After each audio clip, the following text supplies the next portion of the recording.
नमस्कार विद्यार्थी मित्रांनो, बीएमसी कार्यकारी सहाय्यक अर्थात लिपिक या पदासाठी नव्याने जाहिरात आलेली आहे। आता या जाहिरातीमध्ये जे विद्यार्थी फॉर्म भरायचे राहिलेले आहेत त्यांनी फॉर्म भरायला हरकत नाही। त्यामध्ये त्यांनी मेन्शन केलंय ऑलरेडी ज्यांनी फॉर्म भरलेला आहे त्यांना परत फॉर्म भरायची गरज नाही, त्यांना कन्सिडर केलं जाईल। आता त्यामध्ये पण बऱ्याच विद्यार्थ्यांचे मेसेज, कॉल आणि कमेंट आहे की सर आम्हाला फॉर्म परत भरायचा आहे। कोणत्या विद्यार्थ्यांनी फॉर्म परत भरला पाहिजे त्या संदर्भातले काही प्रश्न आहेत बघा। म्हणजे काय, फॉर्म भरताना चुक्या झाल्यात आहेत की तुमच्याकडनं, कशाला चुका म्हणायचं, तुम्ही थोडंफार म्हणलं गेलं चुका असं कन्सिडर करायचं नाही। कोणत्या चुका आहेत ते पण मी सांगतो। बदल करणे गरजेचेच आहे का तरच फॉर्म भरायचा आहे।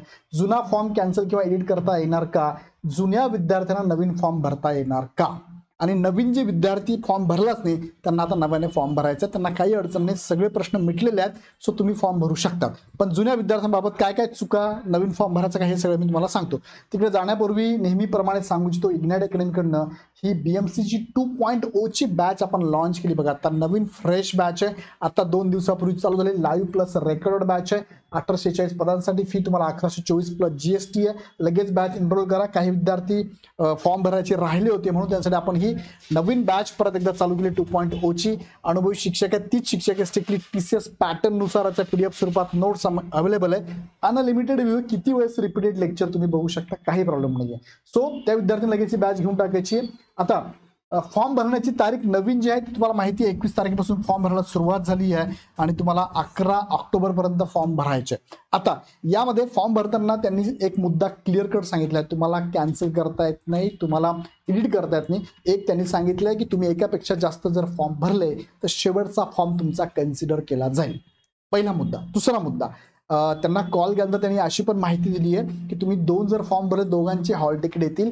तुम्हाला ज्या ठिकाणी हॉल तिकीट जे नवीन तुमचं जनरेट झालंय त्याच ठिकाणी तुम्हाला जावं लागणार, जुन्या ठिकाणी जायचं गरज नाही, असं पण त्यांनी सांगितलंय। पण लिखित स्वरूपात त्यांनी सांगितलंय की लेटेस्ट जो फॉर्म असेल ना, अंतिम जो फॉर्म असेल तो कन्सिडर केला जाईल, बाकी फॉर्म कन्सिडर केला जाणार नाही। सो नवीन फॉर्म तुम्ही भरू शकता, प्रॉब्लेम नाही, पण नवीन फॉर्म भरायला गेला तर जुना फॉर्म त्याची भरलेली फी तुम्हाला विसरावं लागेल, लक्षात घ्या। नवीन परत फी तुम्हाला भरावं लागणार आहे आणि फी खूप जास्त आहे, 900,000 फी आहे। सो विचार करून फॉर्म भरा।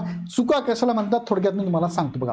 पहिलं, डॉक्युमेंट जुने अपलोड केले असेल तुम्ही कुठे, फॉर एक्झाम्पल कोणाचं document, for example caste certificate तुमचं, आता कास्ट सर्टिफिकेट जुनं कोणतंही असू द्या चालतं, काही प्रॉब्लेम नाहीये, ओके। हा, फक्त काहींनी जर दुसरं कास्ट सर्टिफिकेट काढलंय आणि त्या दुसऱ्या कास्ट सर्टिफिकेटवर आधारित तुम्ही सगळे फॉर्म भरताय आणि त्याच्यावर आधारित तुमचं व्हॅलिडिटी सर्टिफिकेट काढलं असेल तर मध्ये नवीन अपलोड करणं गरजेचं आहे, जुनं चालणार नाही, पहिलं। दुसरं डॉक्युमेंट तुमचं जुनं कोणतं, फॉर एक्झाम्पल तुमचं एनसीएल नॉन क्रिमिलियर आहे, नॉन क्रिमिलियर जर तुमचं जुनं असेल, बघा डॉक्युमेंट नव्हते आता आले इथे, नॉन क्रिमिलियर तुम्ही जुनं अपलोड केला। आता नॉन क्रिमिलियर जुनं म्हणजे कोणतं म्हणतो मी त्याला, बघा मी तुम्हाला पुढच्या स्लाइडला घेतो, याला चूक म्हणणार आपण कशाला, बघा नॉन क्रिमिलियर आहे जे की 2024-25 हे इयर त्याच्यामध्ये अपेक्षित आहे। तुम्ही जर ओल्ड नॉन क्रिमिलियर अपलोड केला असेल जे की त्या डॉक्युमेंटमध्ये, त्या एनसीएल मध्ये हे वर्ष येतच नसेल तर ही तुमची चूक आहे, मेजर चूक आहे तुमची, लक्षात घ्या, मेजर चूक आहे। हा, अजून एक, तुमच्याकडे असं कोणी म्हणेल सर माझ्याकडे एनसीएल माझ्याकडनं जुनं अपलोड झालंय पण माझे की नवीन आहे सर, नवीन आहे पण चुकून जुनं अपलोड झालं, तर त्यांनी परत फॉर्म भरायची गरज नाही। आता मी तोंडी सांगतोय, हे प्रमाण शब्द आहे, परत फोन आणि कमेंट करायची सुद्धा गरज नाही। माझ्याकडे नवीन आहे सर पण चुकून ओल्ड अपेअर झालं, यांना फॉर्म परत भरायची गरज नाही, बरोबर। दुसरं, कास्ट सर्टिफिकेट पण माझ्याकडे नवीन आहे पण चुकून दुसरं डॉक्युमेंट अपलोड झालं, त्यांनाही फॉर्म भरायची गरज नाही। म्हणजे तुमच्याकडे व्हॅलिड डॉक्युमेंट आहे ना हातात, भरताना चुकीचं भरलंय, काही प्रॉब्लेम नाहीये, भरताना माहिती चुकीची भरली, काही प्रॉब्लेम नाही। लक्षात घ्या मी काय सांगतोय, हे शब्द प्रमाण आहे, प्रमाण माना तुम्ही, मी सांगतो तुम्हाला। त्यांनी काय सांगितलंय, तुम्ही जी माहिती भरतात आम्ही ती बघणार नाहीये, ती बरोबरच असं गृहीत धरून आम्ही तुम्हाला एक्झामला अलाउड करतो, पण जेव्हा डॉक्युमेंट व्हेरिफिकेशन होईल तेव्हा मात्र तुमचे डॉक्युमेंट प्रॉपर असेल तर तुम्हाला मी अलाउ करू, तुम्हाला नियुक्ती देऊ। आता ते काय तुमचा फॉर्म आणि सगळं चेक करत नाही, तुम्ही फॉर्म मध्ये काय काय भरलं आहे तुमचं काय, तुम्ही ओबीसी म्हणजे साहजिक तुम्हाला लागणार आहे, कास्ट सर्टिफिकेट लागणार आहे, एनसीएल लागणार आहे, आदिवासी सर्टिफिकेट लागणार आहे, ग्रॅज्युएशन सर्टिफिकेट लागणार आहे, टायपिंग लागणार आहे, हे त्यांना माहिती आहे, ते लागणारच आहे। ते काय फॉर्म टू फॉर्म चेक नाही करणार आहे, लक्षात घ्या, काळजी करू नका, लक्षात घ्या, ओके। म्हणजे तुमच्याकडे डॉक्युमेंट आहे पण चुकीचं, जसं की 10वीचं माझ्याकडे सर 10वीचं मार्कशीट आहे, 10चं मार्कशीट आहे पण तिथे माझं 12वीचं मार्कशीट अपलोड झालंय, चूक आहे ही, नो डाऊट चूक झाली तुमच्याकडून, पण ही मेजर चूक नाही। परत डॉक्युमेंट अपलोड करून परत फॉर्म 1000 रुपयाचा भरू नका, मी परत रिपीट करतो, लक्षात घ्या, ओके। हा पहिला मुद्दा मी तुम्हाला सांगितला। डॉक्युमेंट जुने अपलोड झाले काय प्रॉब्लेम, पण भरलेली माहिती नवीन आहे आणि तुमच्याकडे डॉक्युमेंट नवीन असेल तर काय प्रॉब्लेम, पण मात्र आता इथे जुनं अपलोड झालं. आता मी परत एकदा मुद्दा तुम्हाला सांगतो बघा, इथे जुनं अपलोड झालं पण काय झालं इथे तुमच्याकडे फॉर एक्झाम्पल तुम्ही फॉर्म भरलाय, फॉर एक्झाम्पल 19 सप्टेंबरला तुम्ही फॉर्म भरला आणि फॉर्म भरत असताना तुमच्याकडे ओल्ड डॉक्युमेंट होतं ह्या डेटला नवीन डॉक्युमेंट तुमच्याकडे नव्हतं, हेच होतं, याच्यावर तुम्ही फॉर्म भरलाय आणि तुमच्याकडे आता जर नवीन डॉक्युमेंट आलं असेल तर मात्र तुम्हाला फॉर्म परत भरावा लागेल. तुम्हाला सर ओल्डनी भरला मी तेव्हाच फॉर्म, पण आता नवीन आलाय मग फॉर्म भरू नको का, नाही मग भरावं लागेल. फॉर्म 19चा भरा ना, 19 पर्यंतचे सगळे डॉक्युमेंट तुमच्याकडे प्रॉपर असतील तर काही प्रॉब्लेम नाही, डॉक्युमेंट अपलोड चुकीत झालं तर काही प्रॉब्लेम नाही, पण डॉक्युमेंट पाहिजे, पण नसतील तर तुम्हाला फॉर्म नवीन भरावाच लागेल, लक्षात घ्या. नंतर पुढे तुझं डॉक्युमेंट नव्हते आत्ता आले, जसं की कास्ट सर्टिफिकेट असेल, एनसीआर असेल, समांतर आरक्षण सर्टिफिकेट असेल, हे सगळं जे पण डॉक्युमेंट आहे आत्ता आले, तुम्ही ऑलरेडी फॉर्म भरला होता, फॉर्म भरला तेव्हा काय तुमच्याकडे डॉक्युमेंट नव्हतं, पण तुम्ही काहीतरी म्हणजे जुनं अपलोड केलं असेल किंवा त्या डॉक्युमेंटच्या आधारित भरलंच नव्हतं, डायरेक्ट ओपन मधनं फॉर्म भरला, पण आता सर माझ्याकडे आलं असेल, तुम्हाला जर आरक्षणाचा फायदा घ्यायचा असेल तर फॉर्म परत भरावा लागेल.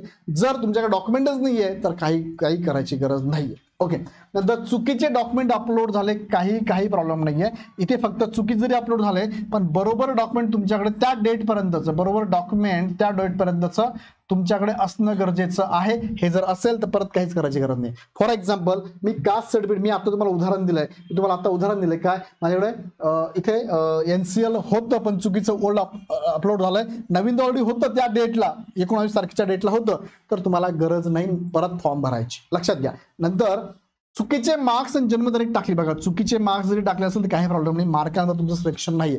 जन्मतारीख तुमची जरी चुकी झाली असेल, फॉर एक्झाम्पल माझी जन्मतारीख 14/9/90 होती, माझ्याकडे काय झालंय फॉर एक्झाम्पल 14/9च्या ऐवजी 10 झालं, 90 तसंच आहे, काही गरज नाही, फॉर्म भरायची गरज आहे का नाही. माझ्याकडे चुकून काय झालंय 19/10 आणि इथे 91 झालं, काही गरज नाहीये.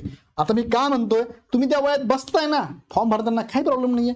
तुमचं वयोमर्यादेचं जे डॉक्युमेंट ते कोणतं चेक केलं जातं, 10वीचं मार्कशीट किंवा जन्म दाखला किंवा TC LC किंवा आदिवासी सर्टिफिकेट पाहिलं जातं. सो ह्या डेट आणि त्या मॅच करण्याने काळजी करू नका, परत भरायची गरज नाही. हा जर मेजर प्रॉब्लेम असेल, फॉर एक्झाम्पल इथे 1 वर्ष काही नाही केलं, 19/10 आणि माझ्याकडनं 2001 झालं, हे मेजर प्रॉब्लेम, यांना फॉर्म परत भरावा लागेल. 1 वर्षाचा, एखाद्या महिन्याचा, एखाद्या 15 दिवसांचा जर तारीख, महिना आणि वर्षामध्ये फरक पडला तर मेजर इश्यू नाहीये. पण तुम्हाला बघा या बाबतीत तुम्हाला मी सांगेल, या बाबतीत तुम्हाला जर वाटत असेल सर नाही मला भरायचं, मी तुम्हाला सांगेल तुम्हाला तुमच्या मनाने निर्णय घ्यायचा आहे, किंवा तुम्ही यांना कॉल पण करू शकता, BMC ला विचारू शकता, पण या बाबतीत मला माझं पर्सनल मत द्यायचं, भरायची गरज नाही. तरी तुम्हाला वाटलं की नाही मला भरायचंच आहे तर भरू शकता, 1000 रुपये तुम्हाला भरावे लागतील, लक्षात घ्या. नावात बदल असल्यास, आता काही मुलांनी नावात बदल असल्यास केलंच नाहीये बघा, जर केलं नसेल, ज्या नावाने 10वीच्या नावाने तुम्ही फॉर्म भरला त्या नावाचाच ID तुमच्याकडे लागेल. जर का तुम्ही फादरच्या नावाने फॉर एक्झाम्पल फॉर्म भरलं मुलींच्या बाबतीत आणि तुमच्याकडे हस्बंडच्या नावाचं ID कार्ड असेल, मात्र तुमची चूक झालेली आहे, कारण ID कार्ड वडिलांच्या नावाचं नाहीची तुमच्याकडे, आधार कार्ड, पॅन कार्ड, जे काय डॉक्युमेंट सांगितले 5 प्रकारचे डॉक्युमेंट, ते जर नसेल तर तुम्हाला ही चूक झाली आहे, तुम्हाला परत फॉर्म भरावा लागेल. नाही तर ID कार्ड वडिलांच्या नावाचं तुम्हाला अवेलेबल करावं लागेल, दोघांपैकी एक, बरोबर. दुसरं, काही विद्यार्थ्यांच्या नावात स्पेलिंग मिस्टेक आहे, 10वीला नाव वेगळं होतं आणि आत्ताचे नाव वेगळं आहे सगळ्या डॉक्युमेंटवरती, त्यांना नावात बदल करणं गरजेचं आहे, कारण तुमचं हॉल तिकीट या नावानेच येणार आहे, ह्या नावाचंच ID प्रूफ लागणार आहे, लक्षात घ्या. फॉर एक्झाम्पल इथे तुमचं नाव जे काय असेल ABC आणि तुमचं नवीन नाव, जुनं 10वीच्या नावावरती ABC होतं आणि तुमचं नवीन नाव ABCD आहे आणि तुमचं हॉल तिकीट येणार आहे ABC नावाने आणि ID कार्ड ABCD नावाचं आहे, मग गलत आहे, हे पण लक्षात घ्या. जेंडर बदलला असेल तर 100% फॉर्म तुम्ही भरा, मेलचा फिमेल, फिमेलचा मेल झाला असेल तर 100% फॉर्म भरा, याच्यावरती तुमचं आरक्षण डिपेंड करतं, फॉर्म भरा. परत कागदपत्रे चुकीची अपलोड झाले असले काही गरज नाहीये, इथे पण ते सांगितले काही गरज नाहीये. डॉक्युमेंट तुमच्याकडे जर प्रॉपर आहे, फक्त अपलोड करताना चुकी झाली, फॉर्म भरायची गरज नाही. आता हा मेजर प्रॉब्लेम, पेमेंट झाले, अपडेट नाही आले, सक्सेस नाही आलं, पेंडिंग दिसतंय, या विद्यार्थ्यांना एकतर पेमेंट परत करावं लागेल, नाही तर हा फॉर्म जाऊ द्यात, नवीन फॉर्म भरा, दोघांपैकी एक त्यांना ऑप्शन्स आहेत. सगळ्या गोष्टी नीट लक्षात घ्या आणि याच्यात अजूनही तुम्हाला काही जर शंका असेल तर BMCच्या हेल्पलाईन नंबरला कॉल करा.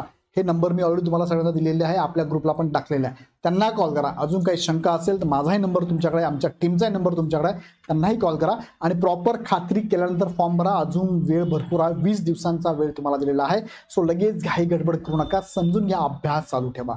अभ्यासाला खंड एवढं सगळं करायचं ना, अभ्यास होत नाही तर मग काय होतं, हे सगळं मेहनत करायची, लक्षात घ्या. सो काळजी करू नका, जिथे तुम्हाला शंका आहे ती नीट कन्फर्म करा आणि मग फॉर्म भरा. परत एकदा सांगतो, 2.0 ची बॅच चालू. जे विद्यार्थी नव्याने फॉर्म भरणार आहेत, नव्याने फॉर्म भरणाऱ्या विद्यार्थ्यांना सगळं मी ऑलरेडी व्हिडिओमध्ये क्लिअर केलं. जवळपास 45-50 व्हिडिओ घेतलेले आहेत, त्यात सगळं क्लिअर केलेलं आहे, सगळं अपडेट झालं. फक्त प्रथम प्रयत्नातलं जे विद्यार्थी होते त्यांची पण आता अट नाहीशी झाली आहे. सो काळजी करू नका. गॅप असेल, एटीकेटी असेल किंवा तुमचं डिस्टन्स लर्निंग असेल, काही प्रॉब्लेम नाही. फेल होऊन झाला असेल तरी फॉर्म भरून टाका आणि फॉर्म भरल्यानंतर काही शंका, फॉर्म भरण्याच्या अगोदर काही शंका असले विचारून घ्या आणि बॅच लगेच जॉईन करा. तुम्ही कुठेही बॅच केली, काही मार्गदर्शन केलं, कुठे 100% तुम्हाला जर ही एक्झाम क्रॅक करायची असेल तर प्रॉपर गायडन्स तुम्हाला घेण्यासाठी ही बॅच आहे तुम्हाला 1124 प्लस GST मध्ये अवेलेबल. सो लगेच बॅच घ्या तुम्ही. या संदर्भात अजून माहिती पाहिजे असेल तर या नंबरला तुम्ही कॉल करू शकता. कॉल करायची पण गरज नाही, डायरेक्ट इग्नाइट अकॅडमीचं हे ॲप आहे, हे डाउनलोड करा. ह्या ॲपवर जा, डायरेक्ट सरळ सेवा माध्यमातून ही बॅच जॉईन करा. काही अडचण नाही, पैसे तुमचे कुठे जात नाही. इथे डायरेक्ट बॅच घ्या. बॅच परचेस झाली की लगेच दुसऱ्या मिनिटाला लाईव्ह रेकॉर्डेड लेक्चर पाहायला मिळतील तुम्हाला. अडचण आली, टेक्निकल काही इश्यू असेल तर तुम्ही ह्या नंबरला कॉल करू शकता. तुर्तास मी थांबतो. व्हिडिओ आवडला असेल तर लाईक करा, चॅनल सबस्क्राईब करा. पुन्हा व्हिडिओ नेक्स्ट व्हिडिओमध्ये. धन्यवाद.